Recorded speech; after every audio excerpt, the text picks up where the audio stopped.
లోపల ఆయన ఉన్నాడు. చెర్లపల్లికి పంపించినా చెంచల్గూడకు పంపించినా గదే అవుతుంది కదా. ఇక తిండి బరువు నాకు ఎక్కువ అవుతుంది. అదొకటి. లోపల చెర్లపల్లి చెంచల్గూడ పెడితే ఆయన తిండే తినికి మళ్ళీ ఆయన ఏదైనా కావాలంటే అదిగిన చేస్తే సర్కార్కి ఎక్కువ ఖర్చు అవుతుంది. తిండి ఆయన సంపాదించేది తిన్నా ఫామ్ హౌస్లే ఒక బందీఖానగా పెట్టుకొని చుట్టూతా మన పోలీసులే పహారా కాస్తున్నారు. ఇక ఆయన చేసిన పాపాలకు ఆయననే పోతాడని ఊరుకున్నా. ఎప్పుడన్నా ఏమన్నా అన్నానా? ఏమన్నా అన్నానే? ఎప్పుడన్నా ఏమన్నా అన్నానా? మీరు చెప్పురు. ఇక్కడ పాత్రికేయ మిత్రులుగా ఉన్నారు అందరు, నాకు కూడా దోస్తులే కదా వాళ్ళందరూ.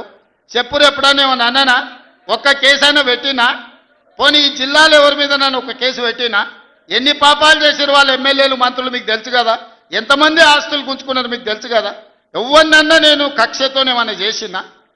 నేను ఒకటే అనుకున్నా, ఎవరి పాపానికి వాడు పోతాడు. మనం చూసినా చూడకపోయినా పైన దేవుడు ఉన్నాడు, పైనుంచి కిందికి చూస్తూనే ఉంటాడు. ఎవరిని లెక్క వానికి రాస్తూనే ఉంటాడు, ఎవరిని మిత్తి వానికి చెల్లిస్తూనే ఉంటాడని. ఆ మిత్తిలో భాగంగానే నేను ప్రమాణ స్వీకారం చేయడానికి పోయిన రోజే మంచం మీద నుంచి బోర్ల పడి మక్కెలు ఇరిగి మూలకు పడ్డాడు. ఇక ఆయన నిన్నొచ్చి పెద్ద మనిషిలాగా మంచి చెప్తాడేమో అనుకున్నా. తోలు తీస్తా అని అన్నాడు. తోలు తీస్తాడంటేనే ఇక నేను చెప్పదలుచుకున్నా, అయ్యేగా నా సంగతి వదులు కానీ మా సర్పంచులు వచ్చిండ్రు, రా ఏ తోలు తీస్తావురా?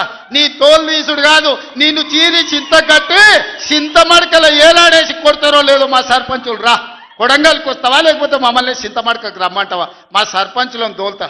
సోయి లేని మాటలు, స్థాయి లేని